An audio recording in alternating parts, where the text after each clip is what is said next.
Assalamualaikum warahmatullahi wabarakatuh. Iya, jumpa lagi Bapak Ibu bersama kami dalam acara Talkshow Indonesia Sehat. Nah, kali ini tentu spesial bersama narasumber yang juga spesial.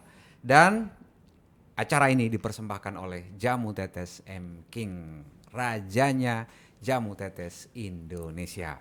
Pada kesempatan kali ini kita akan mengangkat sebuah topik yang mungkin jarang diangkat oleh orang lain ataupun yang jarang dibicarakan dalam diskusi-diskusi terkait dengan kesehatan. Apa itu? Ini tantangan pekerja luar ruangan bersama M King.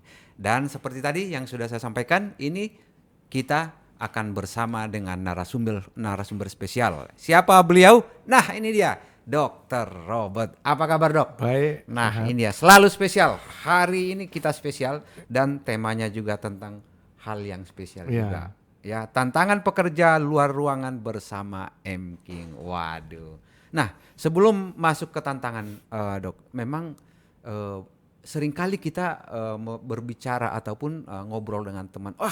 Saya nggak suka di ruangan kerja, saya nggak suka pekerja kantoran, saya lebih suka pekerja lapangan. Tapi ada juga sebagian enggak, saya nggak suka di lapangan, saya sukanya di iya, kantor. Nah, ini kan pilihan. pilihan. Nah, tentu di antara pilihan itu ada plus minusnya. Dan pada kesempatan kali ini mungkin kita akan khusus berbicara terkait dengan orang-orang yang memilih tantangan di luar ruangan. Waduh, Ya, ini maco nih.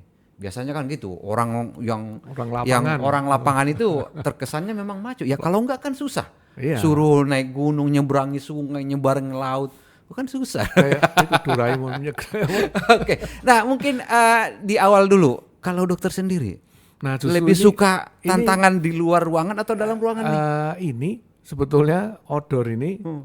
berhubungan dengan tempat saya bekerja. Wah, ini, Karena saya kan bekerja di perusahaan pengeboran minyak. weh, itu Otomatis karyawannya ya hampir 90% outdoor semua. kalau udah berbicara masalah pengeboran minyak, dok, itu orangnya nggak sembarangan. Outdoor dan lingkungannya juga cenderung anu ya apa iklimnya tuh ganas istilahnya kan karena di hutan ya kan Minumnya pakai minyak nggak? apa ya Minumnya? rambutnya dikasih minyaknya dari minyak bumi mengkilat terus makanya. Lama-lama habis mungkin dia. Aduh, oke silakan, dok. Nah di tempat kita itu makanya urusan safety ya kesehatan kerja itu sangat-sangat ketat Weh, karena bener-bener kalau ini outdoor beneran ya bukan cuma salah outdoor sedikit di nyawa melayang. iya jadi digigit ular bisa itu bener Seram karena di amat hutan sih. kan. Baru pembukaan aja udah Iya loh, digigit ular. sampai sampai kita tuh harus menyediakan ini serum bisa ular. Harus ready. Oke, ya karena memang tidak ada fasilitas kesehatan yang dekat di Iya, sana gitu jadi ya. Oke. takutnya gini digigit ular, buru-buru dibawa ke rumah sakitnya mendaki gunung, lewati lembah, mati pasiennya udahan kan. Kita harus sedia loh sampean. Oh, berarti kalau ada semacam itu mungkin di ekspedisi atau segala macam itu berarti harus Udah ada, jadi dilengkapi dengan ada para terus medis ada tim berarti ya. kesehatannya di terpencil tuh harus standby, alat-alatnya cukup lengkap, diaudit terus nggak boleh. Nanti pada saat mau diperiksa, mau periksa tensi aja baterainya habis gitu nggak boleh, diaudit semua ada checklistnya. Terutama tadi ya yang hal-hal yang sifatnya apa ya emergency ya. Iya, jadi jangan sampai ada kejadian butuh sesuatu untuk menolong nggak bisa, itu fatal bagi kita nggak. Itu bisa dipecat pak orangnya yang tanggung jawab di situ karena itu memang itu menyangkut nyawa manusia dan bahayanya di tempat saya bekerja ini nggak main-main gitu loh. Mulai dari bahaya ganasnya alam sampai bahaya ini alat peralatan kerja ketimpa alat-alat berat kan banyak gitu kan. Itu memang sangat-sangat berbahaya gitu loh. Oke. Dulu sering kan kejadian ada orang ketimpa kren kebelah badannya itu ada loh. Gara-gara sebetulnya nggak mengabaikan mereka gitu loh. Jadi sekarang makin hari kita makin majunya ini kita makin tegas gitu. Bahkan sampai pakai ancaman-ancaman kalau kamu nggak mau menjalankan ini, sorry, PHK gitu loh. Oke. Ya itu untuk kebaikan mereka sendiri. Soalnya kan jangan sampai mereka tuh celaka gitu kan. Nah, itu kalau tempat saya benar-benar mengerikan pak gitu. Kasus-kasusnya tuh serem-serem gitu loh. Oke, jadi secara keseluruhan apa sih sebenarnya tantangan ataupun apa ya risiko ya? Ah, Karena gini, seringkali memang ketika berbicara masalah perasaan orang tua, terutama nih untuk yang memiliki misalnya anak perempuan biasanya, walaupun anak laki-laki juga Di lapangan minyak tuh banyak biasanya perempuan juga seperti loh. itu gitu ya. Seringkali dari sisi orang tua, aduh nak kamu jangan di lapangan nak, dicari yang kantoran aja biar aman. Emang seseram apa sih di luar Ya itu? memang gini, kalau kita kerja di kantoran tuh kan lingkungannya terkontrol, misalnya kontrol environment kan. Nggak ada ular gitu Ya ya. nggak ada ular kan, terus udara juga karena tertutup rata-rata pakai AC, ya debu nggak masuk, polusi itu masuknya kecil, Iya. pencahayaan pakai lampu yang terang, Iya, itu kan memang jauh lebih aman. Tapi kan kalau semua orang kerja di kantor nanti yang nyari minyak siapa? Nggak ada kan, yang mau bersihin jalan siapa? Jadi tetap ada pekerjaan-pekerjaan yang tidak bisa dihindarkan, yang kita harus bekerja outdoor kan. Iya. Nah memang itu risikonya lebih tinggi dibanding yang indoor. Seperti apa risikonya? Jadi bahayanya itu kan macam-macam ya. Bahaya dari cuaca ya. Oke. Alam lah, bahaya dari alam tuh cuaca, hujan badai, panas terik yang bisa bikin dehidrasi, atau kalau di luar negeri dingin yang sampai Ekstrim. Gitu ya. ekstrim lah, frostbite itu bahaya dari cuaca ya kan. Terus bahaya dari alat-alat kerjanya. Misalnya orang kerja outdoor manjat tower, kan berarti ada risiko bahaya jatuh ya kan, Kesetrum. bahaya kesambar petir di tower kan Ya, risiko kemarin tuh. juga kan ada gitu dok, yang acara 17-an itu mungkin bukan tahun ini sih, beberapa tahun lalu 17-an aja manjat pohon pinang kesambar loh. Nah ya kan, itu karena outdoor itu kan memang bahayanya itu karena environmentnya nggak terkontrol Ya, gitu loh. alam seringkali Alam tuh nggak bisa pengaruhnya sangat dikontrol. besar Oke. kan. Ya. Nah terus bahaya dari ini apa? Itu loh apa namanya, orang kalau di kerja di luar, dia kan ini apa? Pasti lokasinya terbuka, otomatis apa? Polusi. Oke. Ya kan lebih tinggi dibanding orang yang kerja kantoran kan, karena polusi itu akan datang kecuali dia di tengah hutan ya. Wah itu kalau tengah hutan Ya. sejuk gitu. Nah, tapi di tengah hutan ada bahaya lain, binatang buas, binatang berbisa, tanaman yang beracun ya kan. Terus longsor tanahnya atau Lagi-lagi yang dihadapi alam. iya, jadi alam itu sangat kuat pengaruhnya kan. Nah, itu bahaya-bahaya yang bisa terjadi, salah satu itu kan. Oke. Nah, terus ada yang ini sebetulnya kerjanya kantoran, nah jangan salah nih, kerjanya kantoran tapi di luar perjalanannya tuh panjang gitu loh. Orang kerja di kantor tapi rumahnya sama kantor 2 jam. Dia naik kendaraan terutama motor ya. Itu kan sama aja kayak outdoor sebetulnya. Ya kan sama kayak kerja outdoor sebetulnya, dia 2 jam itu kerja outdoor. Karena apa? Dia naik di jalan raya yang penuh debu, polusi, bahaya ditabrak, kan bahaya fisik juga kan. Fisik itu ditabrak lah apa. Apalagi Tinggi kerja kan? di perkotaan seperti Ya. Jakarta ya. Kena macet, kena debu, kena polusi, gas buang. Nah, itu sebetulnya walaupun dia ngakunya bekerja di Kantoran. kantoran, tapi sebetulnya ya kerja semi outdoor juga karena perjalanannya panjang, itu jangan salah kan itu. Melelahkan juga Iya. gitu ya. Oke. Nah, terus outdoor itu ada juga tantangan psikologisnya. Dia kan terisolasi. Kalau yang terpencil ya kan, Seperti tadi ya untuk pengeburan ya minyak di pasti hutan gitu terisolasi. sama keluarganya nggak ketemu. Akibatnya apa? Dia kalau nggak bisa manage, dia akan stresnya akan tinggi kan. Oke. Stresnya tinggi, terus fasilitas juga kan minim. Kan kalau di lapangan ibaratnya kalau kita di kantor mau ke kamar kecil aja enak, situasinya di lapangan kan susah kadang-kadang kan. Bayangin coba sekarang, paling Bapak bayangin nggak orang yang contoh aja polisi lalu lintas tuh. Itu gimana kalau mau kencing, mau buang air besar, susah kan? Kasihan loh mereka tuh. Udah gitu Cari pom bensin polusinya, dulu ya. polusinya kan gila tuh Iya. di perempatan. Wah itu ya memang. Apalagi seperti masa-masa sekarang gitu ya. Iya, jadi ya kita tuh harusnya itu menghargai mereka itu, berterima kasih loh mereka tuh mau di tempat kayak gitu tuh, harsh environment loh itu sebetulnya. Masih di hutan masih polusinya nggak terlalu tinggi kayak tempat saya kan di hutan itu polusi nggak tinggi. Ini di tengah-tengah jalan loh. Tengah-tengah jalan Iya, dengan kebisingan. iya itu kayak gitu kan risiko-risiko pekerjaan tuh. Makanya nanti terus banyak penyakit-penyakit mereka banyak terserang, misalnya sakit paru lah, sakit apa gitu ya, karena itu sakit liver karena racun masuk liver yang detok, sakit liver banyak loh pekerja yang di jalan raya tuh, nggak usah polisi, misalnya membersih jalan itu penyakitnya kan gitu, penyakit pernapasan, penyakit liver. Ya artinya tadi berarti pekerja luar ruangan ini tidak apa ya terlepas dari pekerjaan-pekerjaan yang notabene seperti polisi sebenarnya mereka termasuk sebagian besar termasuk pekerja lapangan berarti ya Iya. dok ya. Oke. Jadi kadang-kadang orang nggak ngira kan, dikira pekerja outdoor tuh orang bayangin tuh kerja di minyak, enggak di tengah gunung, di tengah gurun, di lepas pantai, enggak yang Ternyata sepele-sepele. di sekitar kita juga Ya, banyak. pembersih jalan itu outdoor Atau juga loh itu. pedagang-pedagang Ya asongan pedagang di yang di pinggir jalan tuh termasuk outdoor worker loh itu. Oke, betul, Hati-hati betul. kan, itu kan nggak Iya. mereka nggak diperhatikan gitu. Iya, iya, iya. Jadi sebenarnya ketika kita lebih banyak menghabiskan waktu kita bekerja di luar ruangan, ini sudah termasuk outdoor. Terlepas Iya. apakah itu di tempat yang di tengah kota ataupun di luar Iya. di pinggiran kota, tetap Iya. kategorinya adalah outdoor. Iya karena environment-nya nggak bisa dikontrol kan itu. Banyak hal-hal yang di luar kontrol kita, Iya. terutama dari alam itu sendiri. Iya. Oke dok. Jadi masih ada risiko-risiko yang lain dok. Jadi kalau sumber bahaya itu karena outdoor kan macam-macam ya risikonya masing-masing. Tapi saya bisa kelompokin sumber-sumber bahaya kerja outdoor itu dari apa aja kan. Oke. Satu adalah bahaya kimia. Bahaya kimia itu air yang kotor, udara yang kotor, gas beracun, pokoknya yang bersifat kimiawi. Oke. Itu kan merusak juga kan. Iya, iya. Nah, terus ada bahaya fisik. Bahaya fisik itu suhu yang tinggi banget, Tadi misalnya panas terik sampai ya, iklim dingin gitu ya. banget, atau bising banget sampai organ pendengaran rusak gitu kan. Itu bahaya fisik atau radiasi, karena ada kan pekerja yang terpapar radiasi gitu ya. Iya. Nah, terus ada bahaya biologis.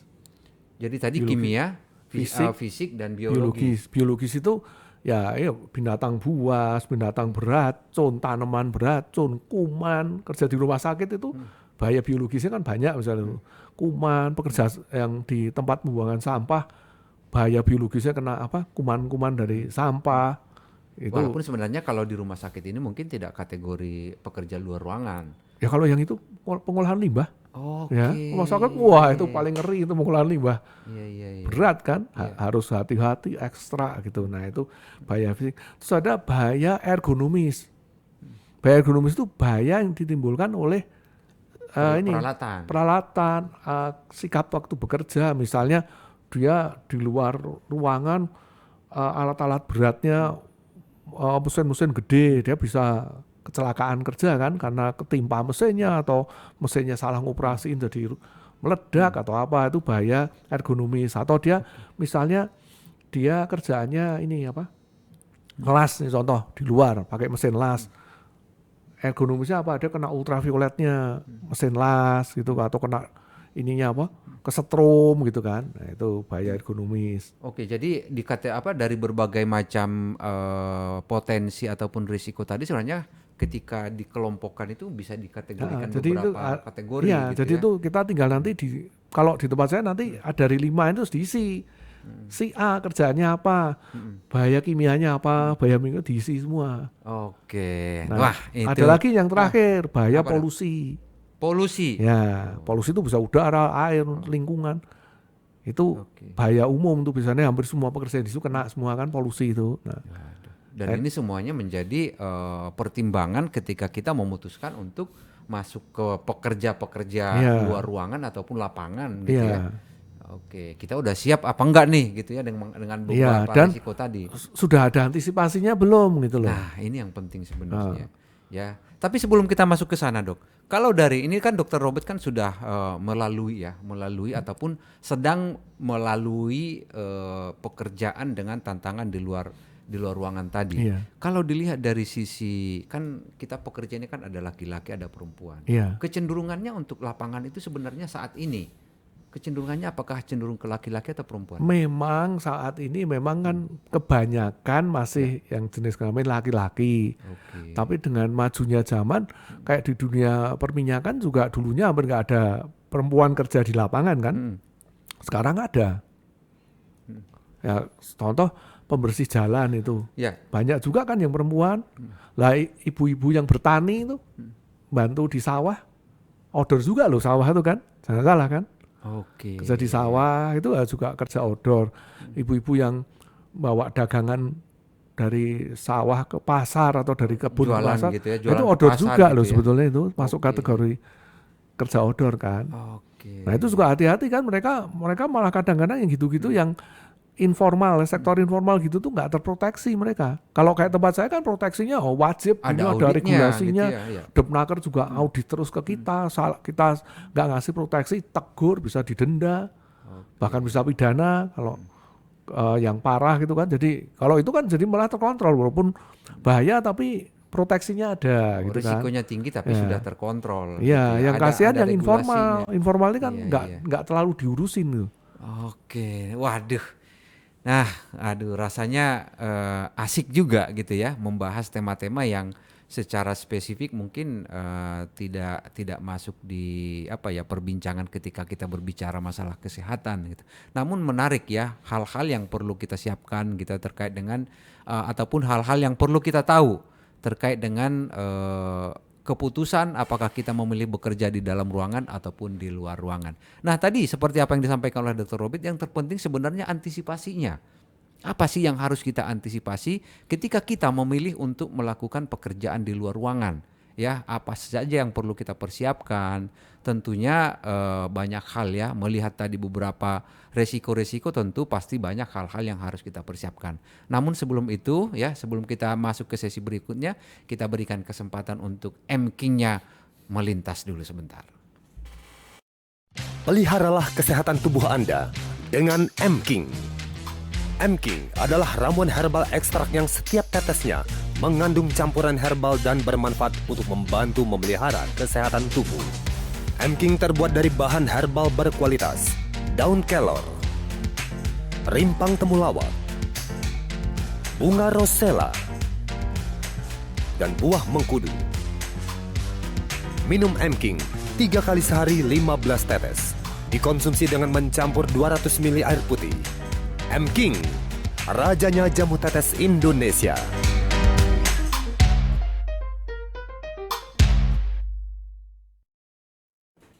Ya, tantangan pekerja luar ruangan bersama M-King. Nah, ini menyoroti terkait dengan jenis pekerjaan yang seringkali menjadi pilihan ya, baik kita sebagai orang tua ataupun anak-anak kita yang sedang bekerja atau mungkin anak-anak yang kedepannya pingin memilih bekerja apa. Seringkali memang menjadi pilihan, menjadi suatu hal yang kesukaan. Ada orang yang sukanya memang bekerja di lapangan, ada juga orang yang memang sukanya bekerja di dalam ruangan. Ya, nah tadi apa yang disampaikan Dr. Robert bahwa ada beberapa resiko ketika kita melakukan pekerjaan ataupun aktivitas di luar ruangan. Sudah banyak tadi, mulai dari risiko karena memang biologis, ada kimia, ada udara dan sebagainya. Nah, yang terpenting sebenarnya ketika kita sudah memilih untuk bekerja di luar ruangan, apa sih antisipasi ataupun persiapan yang harus kita lakukan? Langsung aja deh. Jadi kalau di dunia tempat saya kerja itu ada namanya HIRA. HIRA. HIRA. Itu Hazard Identification Risk Assessment. Jadi hazard identifikasi bahaya dan asesmen risiko. Oh, artinya sebelum kita pergi ke suatu wilayah, Jadi kita harus tahu. semua tempat, kalau tempat kita itu bahkan di kantor pun harus wajib ada hiranya. Oke. Karena di wilayah, kebetulan kayak kantor saya tuh dia udah ISO ini kan 18.000. Oh, sudah Itu kan yang terbaru. keselamatan kerja. Iya, Jadi keselamatan sampai kerja. orang fotokopi aja kita harus nyusun asesmennya kok. Ketimpa Fotokopi yang mesin cuma fotokopi, kejepit roller itu harus ditulis. Kemungkinan harus kita Karena sudah berhubungan dengan ya, keselamatan terus kerja. bahaya kesetrum misalnya dia bongkar mesin fotokopi sembarangan. Nah itu udah masuk. Kalau bahaya Simbol-simbol. makan masuk juga. Masuk Pak, utensil makan masuk, safety food. Safety. Ya, jadi makanan harus nggak boleh kelamaan, ada batas waktunya, gelas nyucinya gimana, Oke. harus bersih, nggak boleh cuma asal dicelup, sumber airnya harus bersih. Itu di kantor pusat pun harus begitu karena kita udah ISO 18.000 ya memang itu Oke, harus. itu udah harus regulasinya udah seperti itu. Iya, gitu nah ya. ini saya makanya coba ini kasih jabaran tuh HIRA itu apa sih gitu loh. Kita tuh pertama tuh identifikasi. Kita mau kerja nih, apa mau di sawah pun kita lihat dulu. Kira-kira Dan ini identifikasi ini sinambung ya, terus menerus karena tiap saat bisa berubah, tiap saat bisa nambah, Mengikuti bisa keadaan kurang. gitu ya. Jadi nggak cuma sekali, di tempat kita juga terus tuh. Hampir tiap hari itu ada hira meeting gitu. Ada improvementnya. Ya, karena di sawah misalnya ini saya pakai yang istilah sehari-hari Ya. lah, bukan sawah. Identifikasi apa yang bisa membahayakan. Sambar petir, tulis. Sebenarnya ditulis kalau kita mau kerja itu mikir, kok kalau kerja di sini apa sih risikonya? Sambar petir bisa. Terus bahaya fisik kepanasan ya kan? Bisa kepanasan, pingsan misalnya, terus kena cahaya matahari yang terus kulitnya rusak, bahkan bisa sampai kanker kulit. Iya. Mata kena cahaya matahari yang terus bisa katarak lama-lama, ya kan? Nah, terus bahaya kimia, dia nyemprot pestisida di sawah kan? Nah, pestisida kan bahaya juga. Nah, justru yang kayak gini, yang informal kayak gini ini apa Yang masalahnya? luput dari ini ya. Luput dari ini kan nggak ada tim HSE-nya kan, masuk di sawah ada HSE kan enggak kan? Ya, dan Health yang safety. paling sering kejadian dan sering tidak dilakukan proteksi tadi itu untuk di tingkat petani tadi. Ya, adalah informal, ketika dia petani, yang menyemprot pestisida. Ya, nah itu ada Banyak- cerita lucu tuh. Banyak sekali yang orang nyemprot pestisida karena merasa risih dengan Iya, masker, itu nggak pakai masker. iya itu. Ini kejadian di di kantor saya. Ini udah lucu banget. Jadi ada itu tukang kebun kantor itu kan ditugaskan fogging. Kita sudah beliin masker yang bagus yang pakai Yang sesuai penop dengan tuh yang kayak untuk orang perang kimia itu loh. hazmat gitu ya. Oh, karena itu memang harus kan. Tapi nggak pernah dipakai. Alasannya nggak enak lah apa. Kita panggil dimarahin yuk. Tetap aja nanti ketahuan waktu keluar dari gudang bawa itu tuh gitu udah nyemprot dicopot. Nggak enak. Tahu nggak? Sembuhnya dia gimana? Saya panggil. Saya ngomong, ya memang kalau penyakit lain tuh mungkin boleh apa? Boleh cuek. Tapi tahu nggak nih saya tunjukin nih. Efek dari Fogging tadi. fogging ini salah satunya bisa bikin hipotensi. Nah, wah, Langsung besok pakai masker, Pak. itu kalau udah urusan hipotensi memang itu urusannya waduh. Lucu kan? Itu, Mati nggak takut tapi itu masalahnya harga diri dong. ya makanya kan saya bilang itu hipotensi lu baca kan. Langsung pakai. Oh iya Pak, bahaya. Iya. Susah. Tiba-tiba dia tanya, ini berapa kali fogging hipotensi dok? Iya, dia bilang, 4. Waduh, saya udah 4 langsung. dok. Kadang orang tuh perlu ditakutin loh, Iya, karena iya. susah ya. Dan mengingatkan itu tidak hanya sekedar kematian ternyata. Iya, karena Ada hal-hal yang itu jadi gini kayak pestisida itu kalau waktu kena berapa kali kan nggak kerasa, nggak langsung kena langsung. akumulasi gitu ya. Yang bahaya kan akumulasi kronisnya gitu loh. Nah, Iya, iya. kalau dia nggak pakai sekali nggak apa-apa, tapi itu terus nanti lupa kan, orang kadang-kadang lupa kan.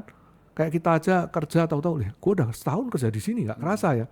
Nah ini kalau dia setahun kerjanya nyemprot pestisida berarti udah setahun kan terpapar gitu loh. Itu orang kesalahan fatal tuh karena dia mengabaikan karena nggak langsung berefek gitu. Nah, Atau nggak menakutkan banget gitu. Kalau impotensi takut orang malahan kan lucu kan. Diomongin racun, bahaya, liver segala macam. Oh ya diomongin ya. mati, iya. Butuh impotensi langsung berhenti. Mau ketawa dah kan baru kena. Nah itu jadi hati-hati itu pekerja yang di luar ini karena yang informal terutama ya itu karena nggak ada yang mengawasi, nggak ada yang bantu.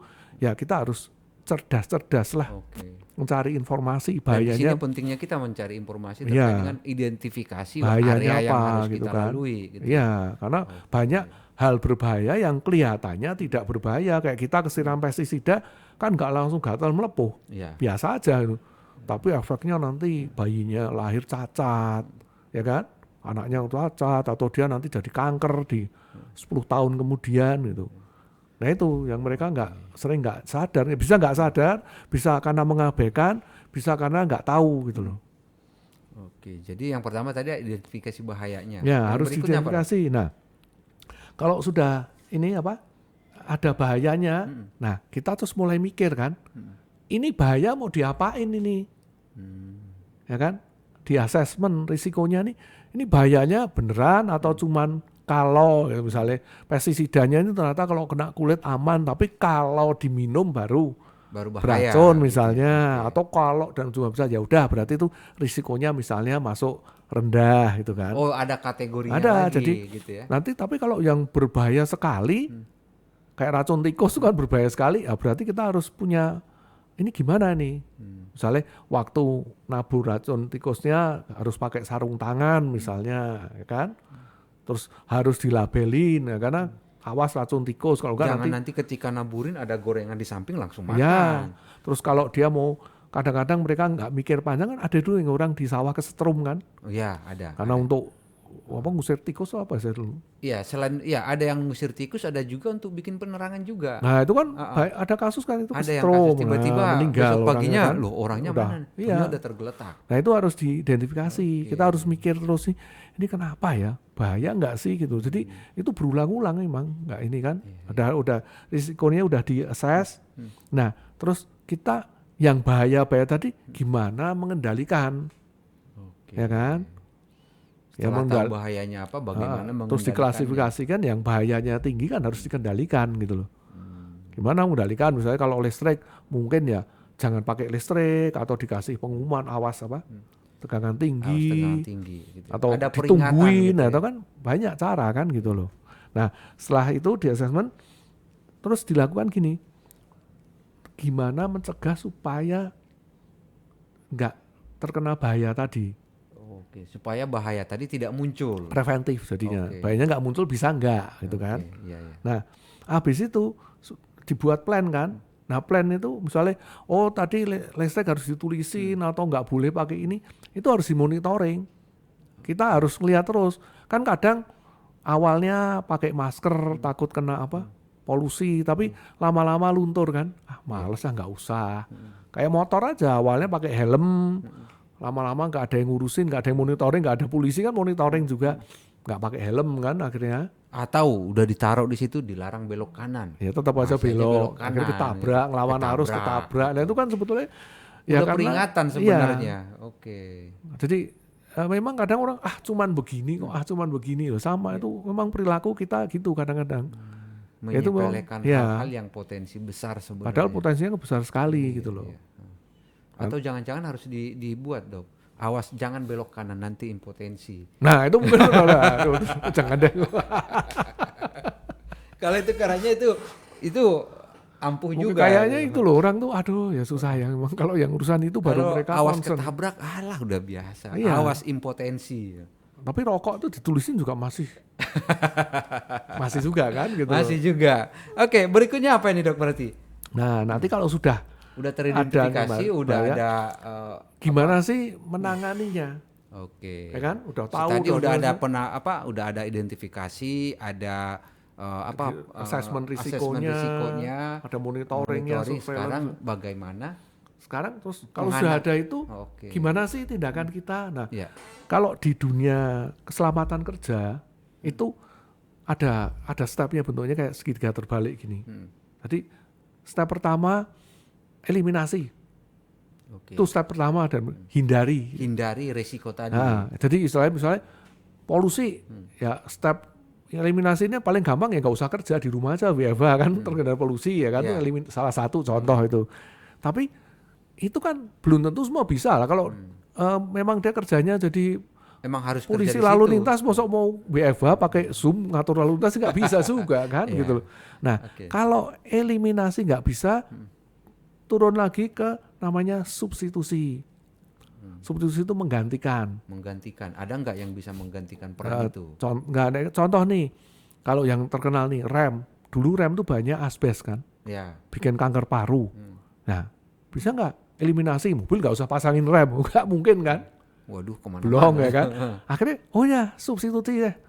Remnya, kampasnya saya ganti dengan bahan non asbes. Nah, itu namanya substitusi. Tetap berfungsi. Ya, kayak Ya, pestisida. tapi resikonya lebih kecil. Kayak pestisida.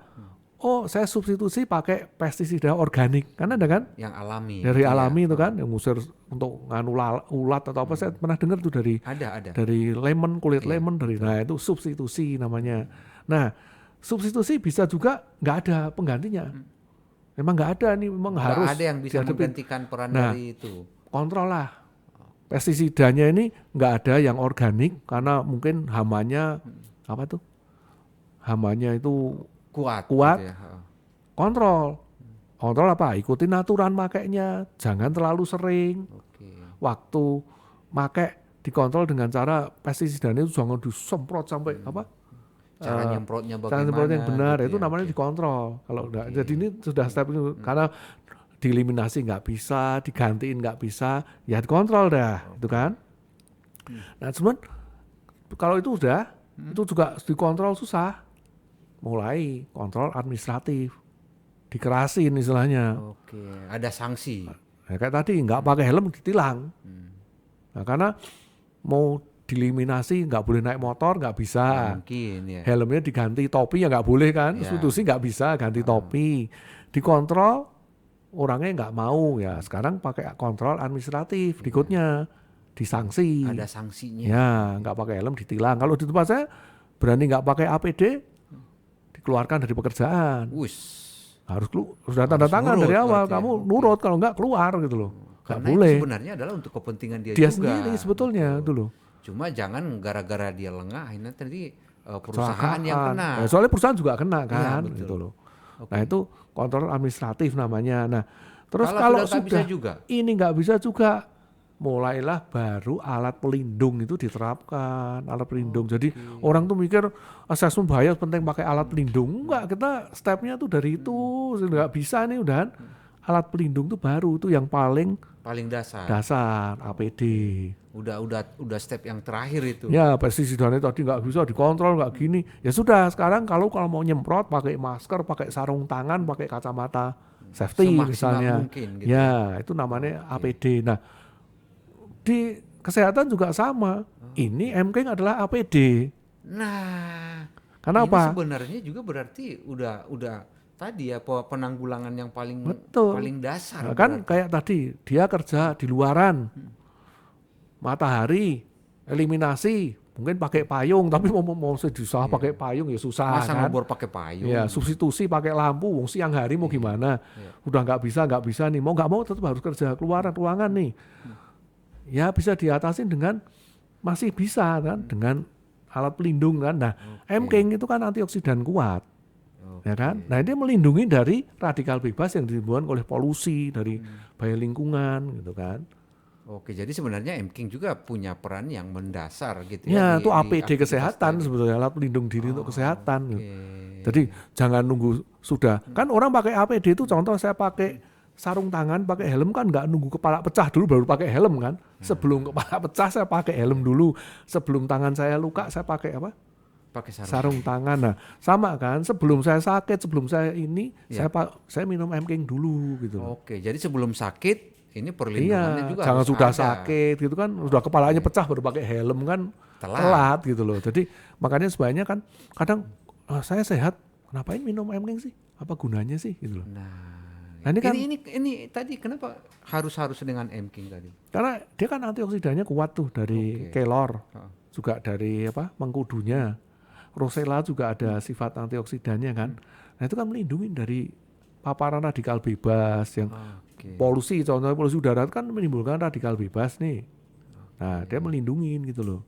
Jadi APD kesehatan ini, Nah, alat pelindung jadi diri. dalam konteks secara keseluruhan sebenarnya MKing ini juga bisa menjadi APD juga. Iya, selain Anda pakai helm, pakai segala macem kan, ngindarin hati-hati ya. Kalau Soalnya sudah nggak kalaupun bisa, semua itu ada, kalau tubuhnya nggak sehat ya tetap iya, nggak bisa ini kan bekerja. juga kalau ini gimana? Saya kan kerja outdoor, saya nggak mungkin pakai masker respiratori, mau nggak mau. Nah sudah, sekarang antisipasi ini gimana? Ya, APD ini gitu loh. APD-nya. Salah satu MK gitu kan. MKing dengan kandungan tadi ada Moringa oleifera, ada Rosella, ada temulawak dan juga buah mengkudu. Nah juga kan kelornya tadi kan Kelor, banyak ya. gizinya, Ya, betul. sehingga dia bisa membantu memperbaiki sel-sel yang rusak kan, karena gizinya tinggi gitu. Proteinnya dia kan tinggi, asam aminonya juga cukup lengkap ya. Ya. Jadi sel-sel tubuh kita yang rusak itu bisa direstorasi karena bahan baku sel kan amino sama protein, ya kan? Oke. Jadi dengan adanya asupan yang baik, proses perbaikan itu diharapkan berjalan lancar gitu. Karena udah nggak bisa kan gitu loh. udah polusi memang mau hidup di bulan tanpa polusi kan nggak bisa juga, nggak ada udara di bulan misalnya. Oke, terima kasih Dr. Robert. Rasanya perbincangannya cukup menarik karena ini memang perbincangan yang tema yang jarang-jarang juga diangkat ya. Mudah-mudahan apa yang sudah dijelaskan oleh Dr. Robert tadi bisa menjadi pertimbangan dan juga pengetahuan baru bagi kita, terutama bagi mereka-mereka yang memutuskan untuk bekerja di luar ruangan. Ya, terima kasih sekali lagi Dr. Robert ya. Kita nanti akan ketemu sama-sama. dengan topik-topik yang berikutnya. Dan jangan lupa ya Bapak Ibu selalu konsumsi M-King-nya karena M-King rajanya jamu tetes Indonesia.